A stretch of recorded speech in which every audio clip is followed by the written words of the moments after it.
บายทุกคนเนาะสบายทุกคนเนาะก่อนอื่นมันเนาะเนี่ยสงสัยเลยเหมือนนี่เนาะสิพาลูกมานั่งเฝ้านกเนาะนกเขาสภาเนาะมักห้องอยู่แถวนั้นเนาะลูกชายว่าลูกชายทดสอบยิงเนาะเอาสิลองให้ลูกชายมึงว่าไปนั่งน้ำลูกชายมึงว่าลูกชายสิยิงถือพวกเนาะเอาไปเบิ่งวิวเนาะทุกคนมันจะอยู่แถวต้นไม้นั้นมักมาห้องตลอดลูกชายแล้วลูกชายลองเขาจะเบิ่งซอกบอลให้ลูกชายนั่ง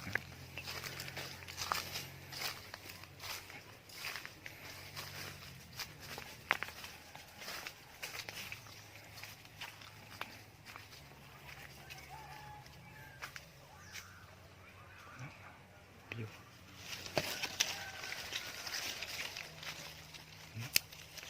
ใจลูกชายนั่งใจลูกชายจองนักห้องเดือต้นไม้ต้นนี้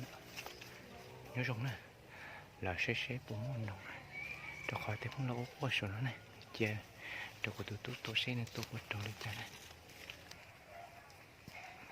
nó chạy lúc sai lòng nó lúc sai như nó mà pí nó này giờ có của tôi rồi nó tôi thế này xe to xe bây giờ nó chờ nó cứ nhìn nhìn ra nó chờ số nó này to xe nàyเห็นลูกชายเห็นนกมาจับแล้วนะลูกชายทดสอบยิงนะว่าจะชื่อมันนะมาบ้างนะ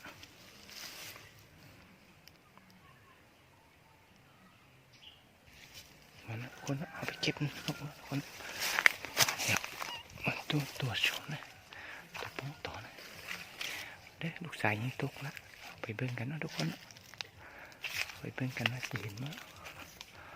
ลูกชายยิงอยู่แถวนั้นนะไปเบิ่งกันนะมันตกถือบ่ต้องเห็นคนสะนี่เนาะ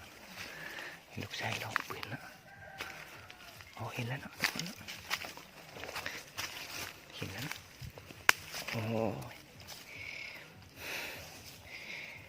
โม่สิจับภาพได้วะเนาะถือเนาะโอ้ตะลุเลยเนาะแม่นอยู่ให้เป็นลองซะเลยตกขุมเนาะโอ้เก่งเนาะมันอยู่พอได้แต้มอยู่เนาะสบายทุกคนเนาะกินหัวมันหนักจอมแล้วมีนกบินมาจับเถิงนกเอียงเนาะทุกคนเนาะเดี๋ยวยิงเนาะมีหลายตัวเนาะแต่มันบินไปทางพี่หมดเนาะเดี๋ยวเขายิงอยู่ถึงเนาะมันตกมาตัวเนาะจะเป็นเบิ่งกันเนาะหาเห็นเนาะธรรมชาติวิวเนาะเรายิงตามแกมทางพอมาดักซุ่มเนาะทุกคนเนาะเอาไปเก็บนกเอี้ยงกันเนาะทุกคนเนาะ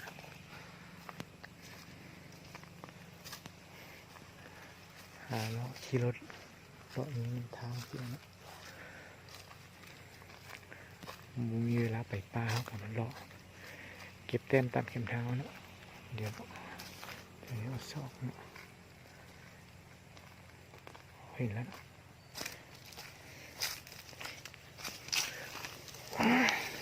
ถือครับ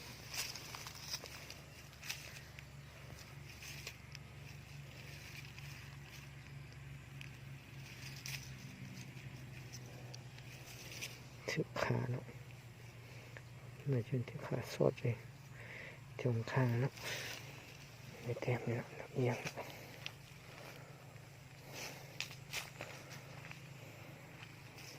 ตัวใหญ่นะเดือดติดมือมันเลยนะ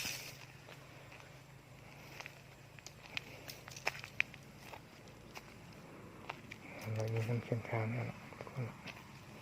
พอได้แต้มนะตามสมกันแล้วเข้าไปจะมีแถวนี้อีกพอแล้วที่ตามกันใส่ลูกทรายไว้ในถุงสบายดีเนาะอีกทีเนาะมันนี่เขาสิมาเลาะยิงนกตามเคยเนาะมันนี่คือเก่าเนาะมาลงเนาะพีเนาะจะออกล่าเขาสิมาเลาะตามแถวทุ่งนาเนาะจะมาเลาะแถว มนาเนาะเขาเริ่มเกี่ยวเขาในแล้วเนาะเดี๋ยวว่าจะมาเลาะแถวๆนี้สิพอมีนกเอามีบอกผมเมื่อกี้มีนกย่างห้องเนาะยังจะห้องต้นไม้ต้นนี้เนาะเราจะเป็นนางดักท่าเบิ่งว่าจะมีนกให้เอายิงพอนะทุกคนเนาะเหมือนว่าผิวตัวนี้ก็เป็นกกไฮเนาะต้นนี้ก็เป็นต้นไฮเนาะแต่ว่ายังหมากยังบุสุกเนาะหมากมันยังบุสุกเขามาเจาะเบิ่งว่าหมากมันจะสุกหมดแต่ว่าหมากมันยังบุสุกเนาะแต่เขาจะเลาะไปนางนี้พอนต้นไม้เยาวบานเนาะคือต้นนั้นเนาะจะมีนกเอี้ยงห้องเนาะจะดักซุ่มเบิ่งว่าสินกเอี้ยงเนาะแต่ก็มีนกเขาที่นู้นเนาะเขาสลัดห้องนี้แต่มันเป็นเกินไปเขาจะไม่สามารถเข้าไปได้แล้วถ้าเราการเขาเข้าไปปุ๊บมันจะเห็นว่ามันจะบินแล้วแต่เราจะเปลี่ยนแผนจะไปดักที่ต้นไม้ต้นนั้นเนาะต้นที่มีนกเอี้ยงห้องเนาะทุกคนเนาะสบายทุกคนเนาะเขายิงนกถึงเนาะตกเนาะเขาจะไปซอกกันเนาะทุกคนเนาะมาติดตามกันเนาะ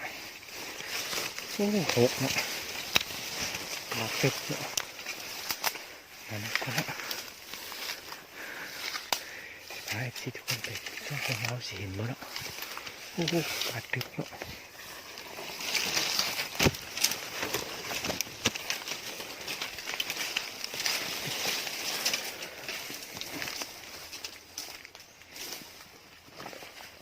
มาซอกมาสิเห็นกันบ่พกพวกปลากันเลย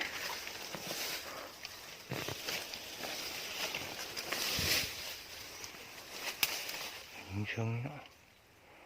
ตกมาจะอยู่แถวๆนี้แหละเขาจะมาซอกกันเนาะโอ้เตือหกลายเนาะทุกคนเนาะมาเบิ่งกันจะมาซอกกันเนาะตกแถวนี้อุ่นเนาะซ่อมหกไปหกวันเนาะมันชิมแล้วโอ้นี่เนาะ